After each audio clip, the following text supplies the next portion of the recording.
sinasabi. Kundi rin ba naman sobrang kapal ng pagmumukha mo? Di ba pinalayas na kayo? Tay, bakit nandito pa itong manloloko na to?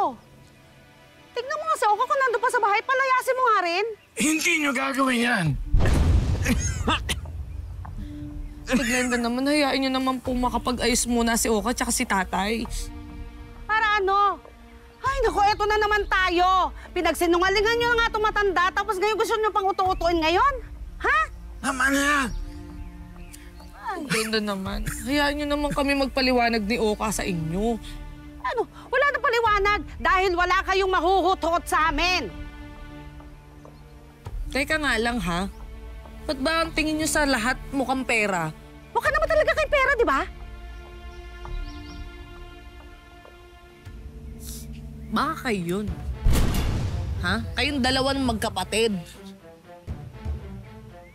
Bakit? Totoo naman ah.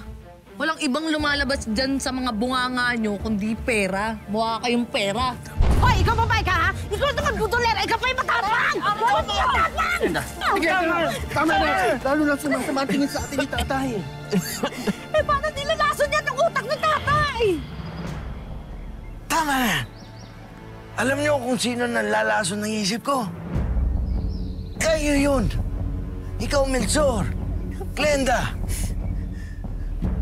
Si Oka! Nagpunta rito para mapasaya ko. Kahit nagsinungaling siya. Kayo, nagpunta rito para sa mana.